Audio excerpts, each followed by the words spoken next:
Hello and welcome to the Life and Fight of a podcast. My name is Jake Cross from Empire Grappling and President of UK Fighting Championships.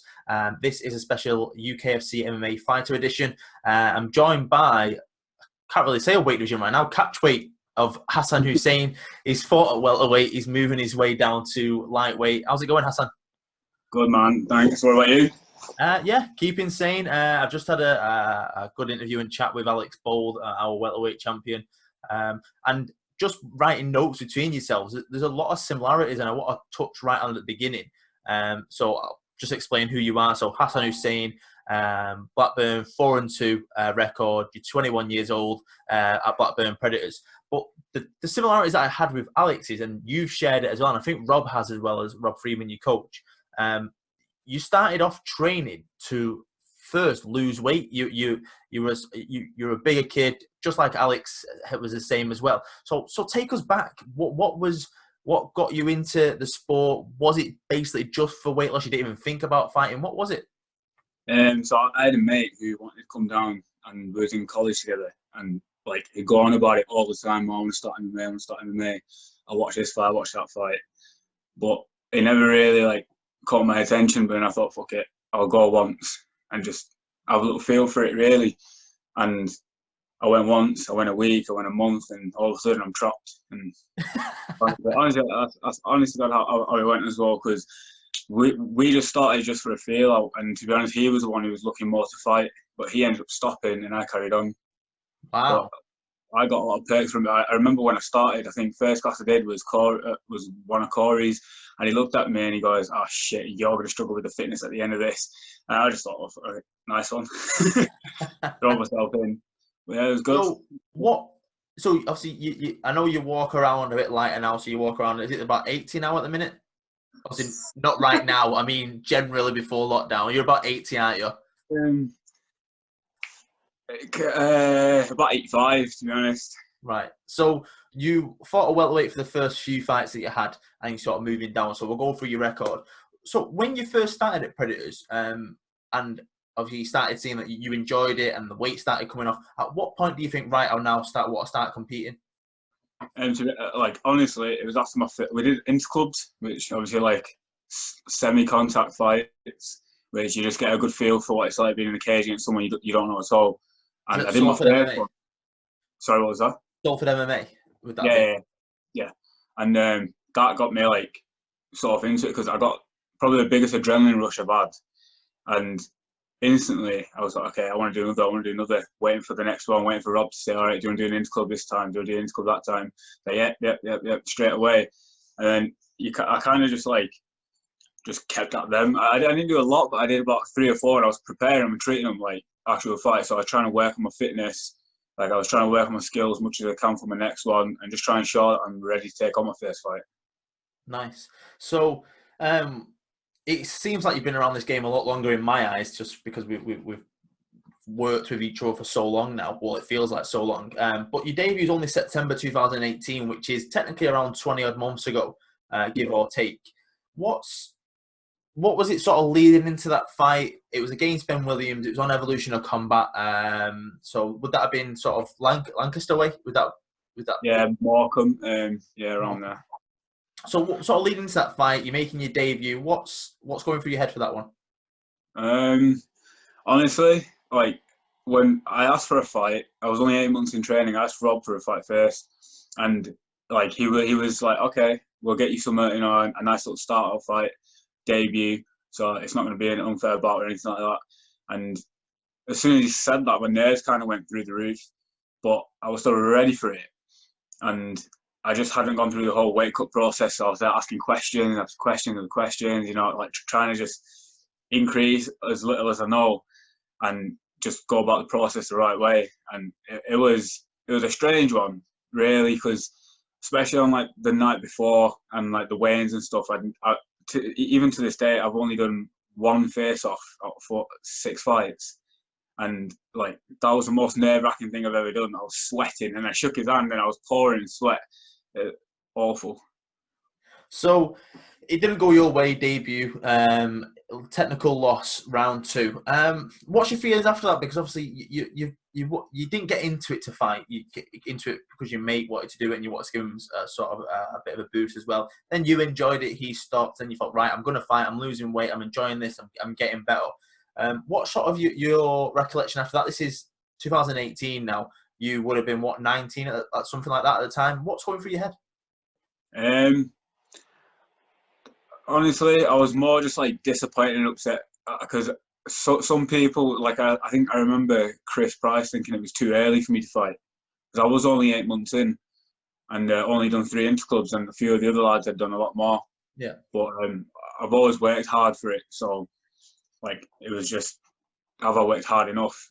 When I lost that fight, to be honest, like I knew I wanted to get straight back in. I was like, oh, I want another fight, want another fight, want another fight. It was just a bit of a waiting game. I tried to get onto one of the UKFC shows back then as well, but Rob was like, I think it's too soon. We'll wait. And then obviously, like I got better over time, and then took another fight just a bit further down the line. So 6 months. Yeah, so like I say, it's you get into this point now where it's 1st September, everyone's starting to tape up the events. Christmas comes, it gets slower. There's no real event till sort of the end of February, early March. So we have an event on the 23rd of March 2019, and you weren't technically on that card. Billy Hampson had an opponent withdrawal, and I'm sure it was the day before. Am I right with that? Was it like the day before weigh-ins or the weigh-in day? And you stepped in, and you being, what, 20 at the time, Billy's, I think he's more than a decade older than you. He's had a couple more fights than you, but he's seasoned, he's been around, he's trained a long time. You've been training more or less a year at this point. Now, I do this every now and then, so give me a second, because I want to show people that will be watching this, and if they listen to it, I'll put the links on, to finish this fight, because stepping in on a day's notice, and obviously the experience you've got and coming off a loss, to come to this finish is great. So give me 1 second. Let me just tape this down. So for people that want to watch this, they can literally just put on Facebook, Hassan Hussain, UKFC versus Will Hampson. So I'll press play. I've seen this a few times. It's been on our highlight as well. So I'll press play now. Make sure the sound's not too loud for people at home. So I think it's probably, this is the start of the fight. It's probably like less than 30 seconds in. So it's not that much of it. So you can talk us through it, Hassan. Alongside me, I do remember looking at him thinking, like, shit, he's older than me, and he's quick. Like, he came in really quick. I was not expecting that. But to be honest, like, every time he swung, he ducked his head. So it was either a left uppercut or a kick. So, like, it's more reaction than anything. One or the other was going to go up, and it just happened to be the kick. Lucky enough. So. Yeah, so listen, like, he is swinging, he's going in heavy, and then bang, head kick. Literally, it knocks him off balance, it sends him straight to his back. And I think this is one of the earliest fights of the night, so it got the crowd really pumped from remember. I think the announcers were buzzing with it. No one expected it, only because you were still new to the sport. A day's notice. No one that gives you any sort of benefit of the doubt, but it's literally like you egg him on, he goes backwards, he goes, right, I'm going to step in, bang, head kick, because you know, like you said, he's been ducking, and referee calls it a night, which I think for you anyway, and for people looking out, especially like me, I was like, right, this kid's got something, and he seems to work better on short notice.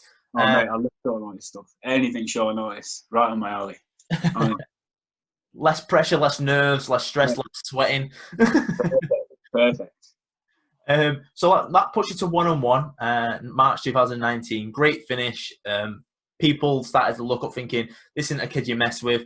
Then you go on to, I think it's around 2 weeks later, you face a short notice fight. You get the unanimous decision. You're now 2-1. Talk us through that fight. Coming off a great win, another short notice fight. What happened with Zach? Right, just before that, when I made weight, I did have for the Hampson fight. I did have a pull out the week before. That's the only reason why I made weight, because I was like, fuck it, I'm gonna make weight and just see if everyone pulls it. I'll take whoever. Like I wasn't asked at all, but like so I cut I think 4.5 or 5 kilos. So only a small cut, like pretty easy. But like I made the weight just to make sure, you know what, fuck it. If I get a fight, I'm gonna take whoever it is. And I was nervous because I heard about his experience and stuff, and it went the way it was in the cage. To be honest, I'm never nervous in the cage, never. My debut was the only time ever since then, which I don't even bat an eyelid. I do not give a shit. And like the Zach fight was interesting because it was, I think, my first catch weight, 72 or 73, and oh my god, that was a fucking shoddy cut. That I think I did 11 kilos in like 5 days, which is like relatively big and only my third fight, because I wasn't expecting to have one short notice. And then Rob calls me when I'm in town, stuffing my face at Starbucks, and he goes, "Oh, I think I've got a fight for you at catch weight." I think the original catch weight was 71 kilo, and then at the time I was 85 or 84 and a half ish, and I said, "Yeah," being the absolute tool that I am, and it went well. I dropped about 9 kilo 3 days, and then my last two, I ended up passing out in the cage at Predators, and Rob was like, "I'm not going to put you in for the fight. I'm not going to put you in for the fight." And I literally had tears down my eyes. Like, I've just cut 9 kilos. Give me the fight. And like Chris Price was there as well, because I just did an hour just to get another kilo off, a kilo and a half kilo. And bear in mind, my walk around weight at the time normally it would be about 90 kilos. So I was at 84 and a half, cut down to about 73, I think I was at the time. I had 2 more kilos left. Went into the gym, did an hour with a bin bag, sweet sweat, layers of clothes, sat in the cage, everybody's doing the class. I'm sat there going, knackered as anything. Like, and we took everything off, and I could feel my body temperature just shoot up through the roof, and all the blood was going to my head, and out of nowhere, I passed out, woke up, I was like, "Oh, where the fuck am I?" And Rob was like, "Mate, I'm not sure you're going to fight. I can't let you fight. I can't let you fight." And I just asked him if he could bump the weight up to 73, because it was already a big cut, and only my third fight in doing 13 or 14 kilo. I was just thinking, fuck. A lot. Yeah, exactly. Like that's like 18% body weight, something like that at the time, 70%, something along those lines. And like that on its own was way too much. So we got that fight done. I made weight at 73, I think. He was 2 kilos under me or 1 kilo under me at the time, something like that. So I did have a significant weight advantage. I cut a lot of weight for it. So honestly, I rehydrated to about 82 on the day, 83. So pretty much full rehydration there. And that fight, it was just exciting, really. I remember I saw him whilst all the other lads were fighting on there. And he was like sat to the side of me, just eyeing him out, him and his mates, the whole way through, and his dad, because his dad's like a coach as well. I think it's his coach, is his dad. Yeah. And he's like constantly peeping over, like, that guy's fighting, that guy's fighting. I was just having a look at him the whole time, just not taking my eye off him. Couldn't give a shit what was going on in the cage. Just like, "You're there, you're next." And it was good, honestly. Like, the walkout, the preparation when I was backstage was pretty good. Like, I wasn't nervous. I was very excited, probably overly excited, if anything. And I felt really fit and healthy considering the cut, because I heard that if you do a big cut to your head, it's all over the place. Your oxygen intake is a lot lower than usual. And to be honest, like, I think that's probably the fittest I felt, that or my last fight against Aftab. But yeah, pretty much a good fight, 3 rounds. He battered the shit out of my legs, as every fucker does, and it was good. It was good. I mean, it was a comfortable fight. I didn't really struggle. My reach and height was pretty all right on him. And to be honest, I do get annoyed watching that fight because I think I look so shit in it. Even though, to be honest, I do that about every single one of my fights. But yeah, I think you're your own worst critic anyway, because you feel like you could always do better and something went wrong. So I think that's normal. So you're 2-1 now. And if I remember rightly, I think your next fight, Jamie Hayes, that's another short notice fight. Was that a week or what was it?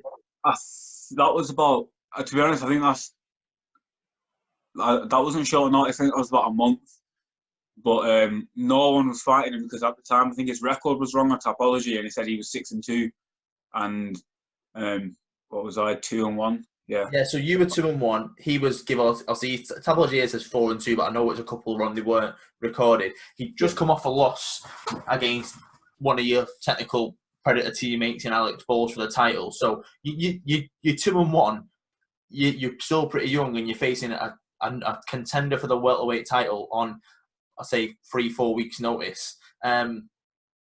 Again, like the Billy Hampson fight, this did go your way. The Billy Hampson fight, sorry, the Billy Hampson fight went your way. Jamie Hay fight didn't. But again, I feel like you stepped up a few gears in this fight. You caused Jamie a few problems. He had to change sort of his game plan a little bit, and then he finished you in the second round.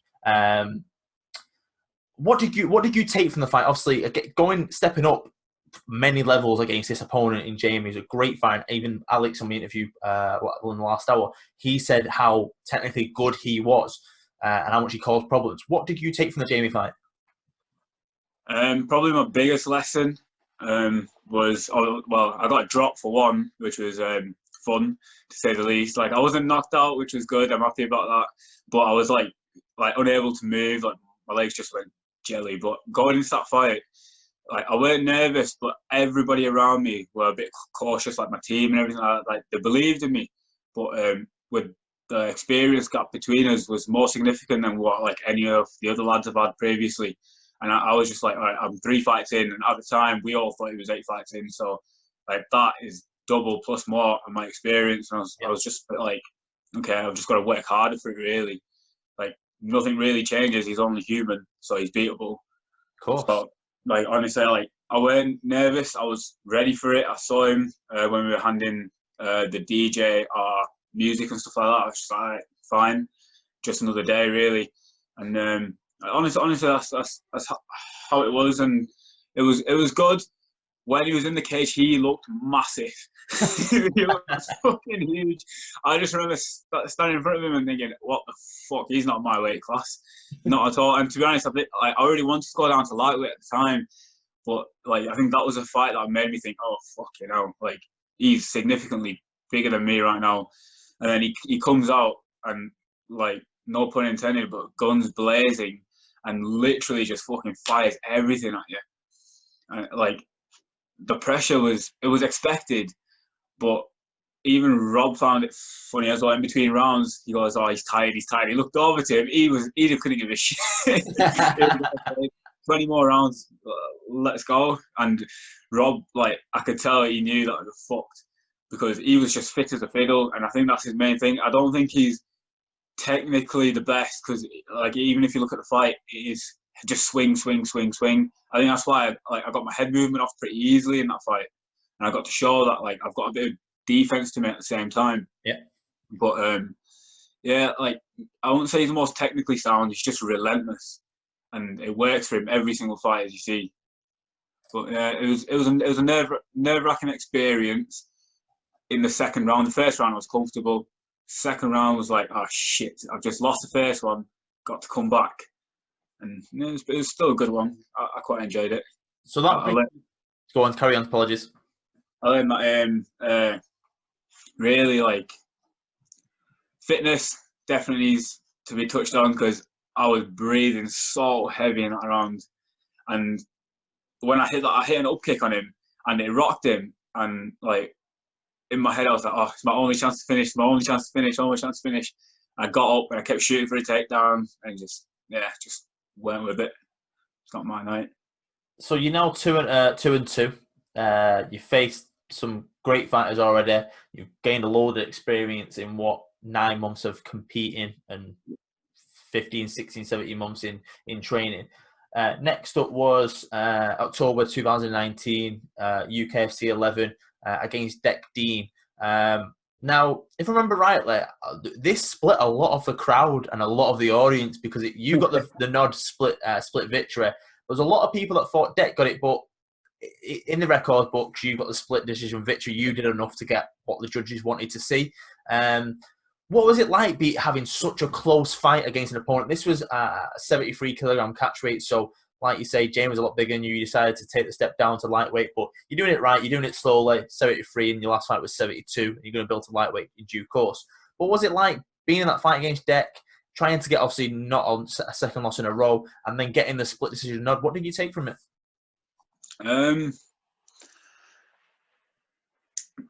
I probably should have worked harder, if anything. Wow. Okay. But I mean, I won, but like in my head at the time, I felt like I lost, and I was certain I lost until the commentator went split decision. I was like, oh shit, like is it about to happen?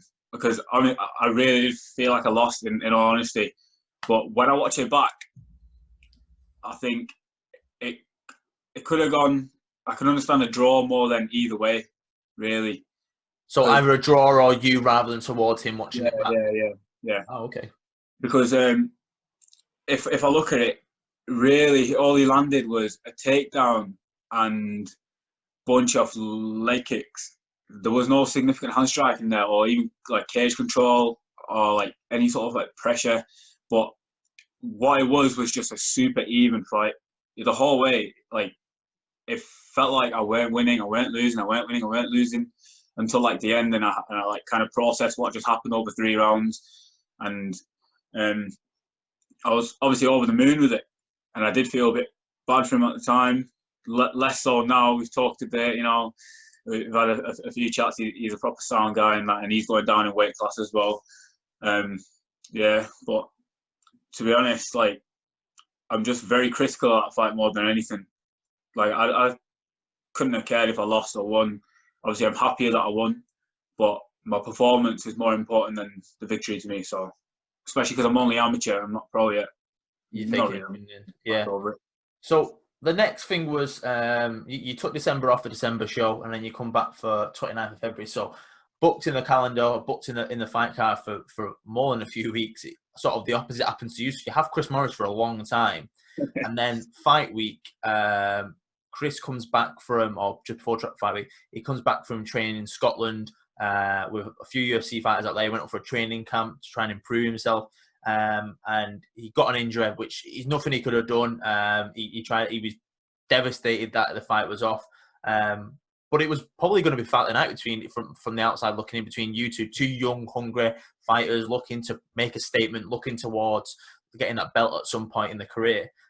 Then his teammate Aftab steps in, so you both lose your opponent. You're fighting, I think you were due to fight at 75, if I remember rightly. Was that right?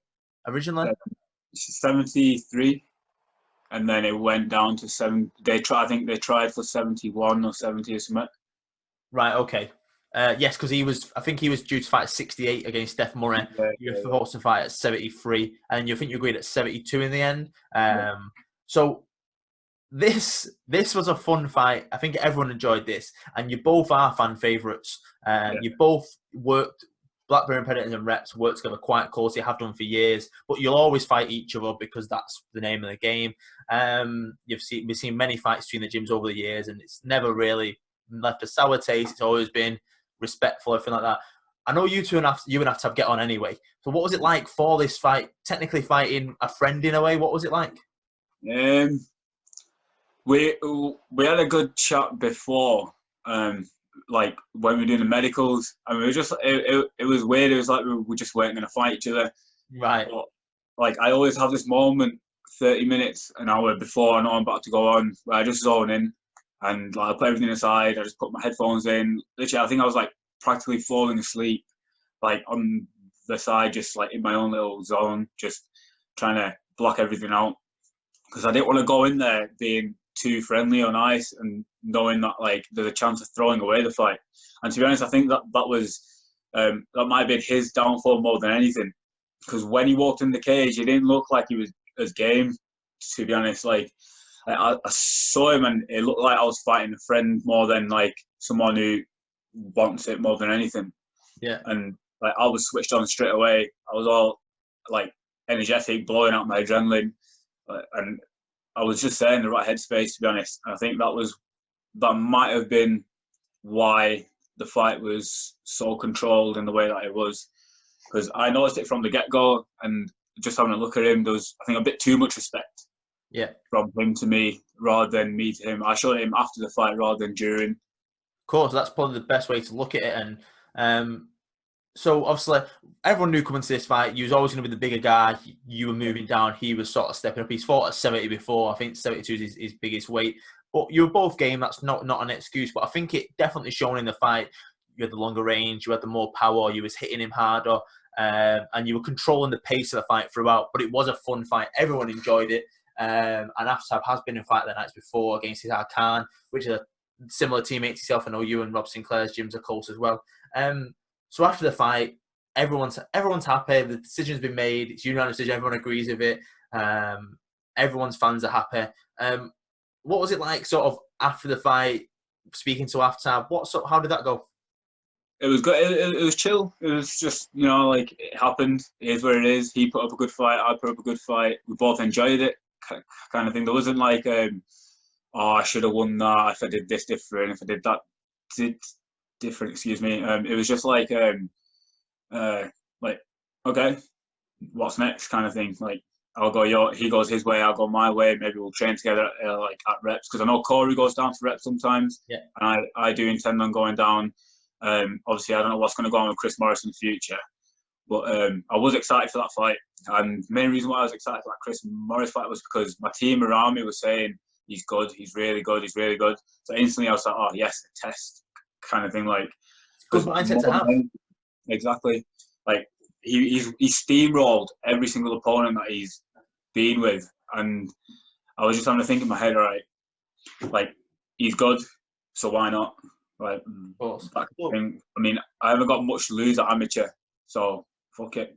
Like I said at the beginning, you like 20 months into this, you're still learning, you're still a baby in this sport, but you're still so experienced. You fought great fighters, and I know the next stage is to solidify a lightweight position, go towards that lightweight belt in due course, and you've got 2 back-to-back great victories, and even the Hampton finish will be long serving in your career as someone that knows that can, if you get hit by Hassan Hussain, he can put you out. But you can also grind. You can also go the durable route in the decisions as well, split and unanimous. So lightweight's next. Is there a sort of game plan? Obviously, lockdown aside, which sort of delayed a lot of things, was there sort of a game plan between you and Rob and the team to sort of say, right, move down to lightweight, I want the belt in the next year, I want the belt in the next 18 months? What's sort of going through your head?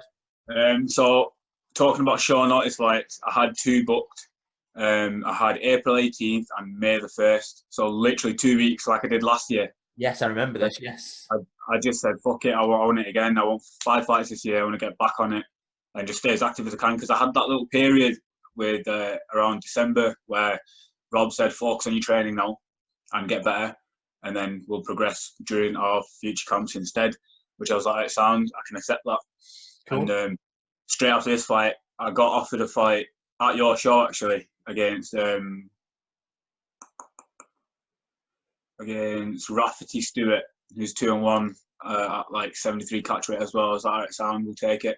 Because at the point, I was looking for fights anyway, so whatever came my way, I ain't going to say no.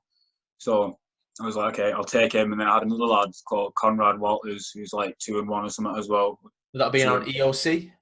Yeah. So you wanted to keep active. I presume, depending on what's next with the government stance, you still want to keep active.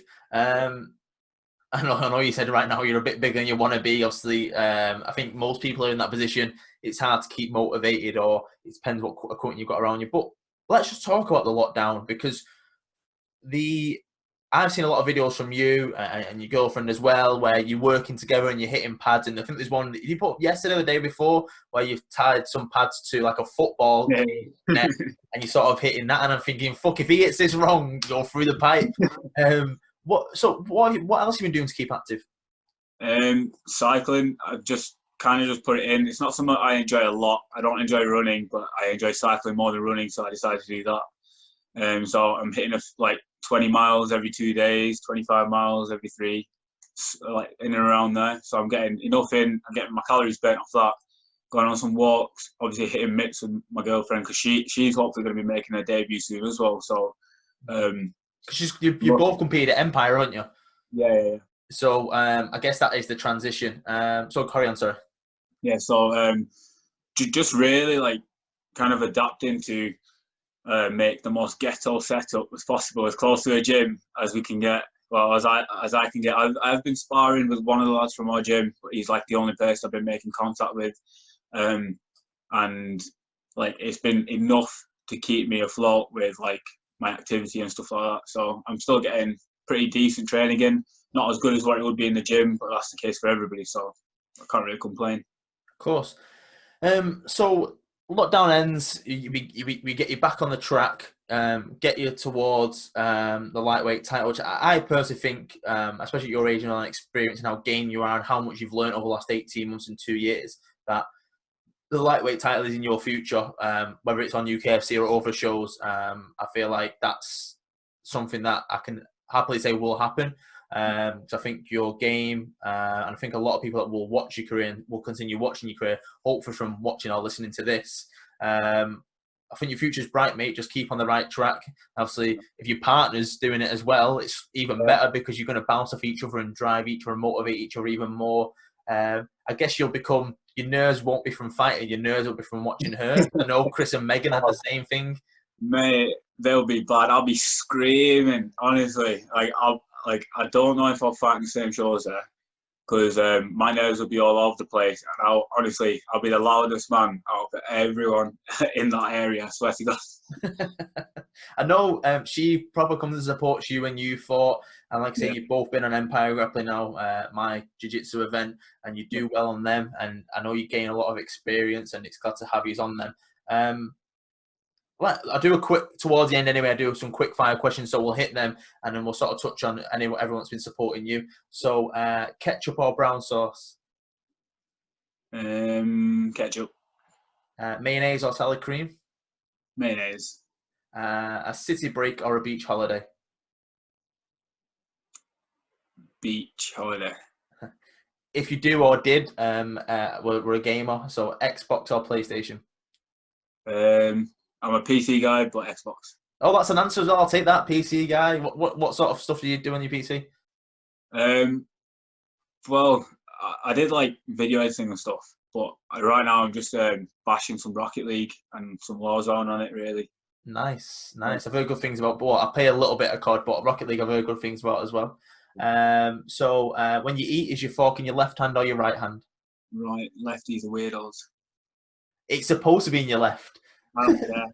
I don't care. I'm left-handed. So, shower or bath? Shower. Gi or no gi? No gi. Submission or KO victory? KO. Would you prefer a war or a quick finish? War. And then infamous one, Anderson Silva or George St. Pierre? GSP. Nice. It's very, very mixed, that one. Very, very mixed, which I like. So is there anything you want to touch on, or you feel like we've hit everything? Is there anything you want to speak about at all? I wouldn't mind that Teddy Stringer fight, you know.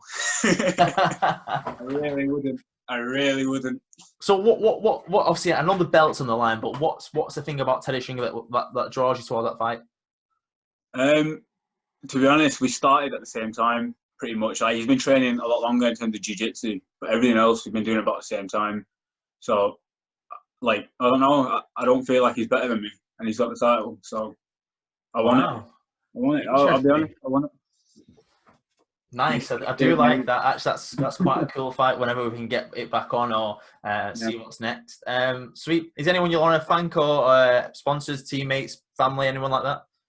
Just Chiefs Health Kitchen in Burnley. They've been doing bits for like the NHS and stuff, and they're a sponsor for me for my training camps. And my dad, who's over here just in the corner. How you doing, man? How's it going, pal? Oh God. Right. Yeah, that's it. Really, my team. Hope they're all doing well. That's it. Sweet. Well, it's been a pleasure to speak to you, pal. Keep sane, keep safe, and then if you need anything, keep in touch. Yeah, we'll do, definitely. Take care. Nice one, pal.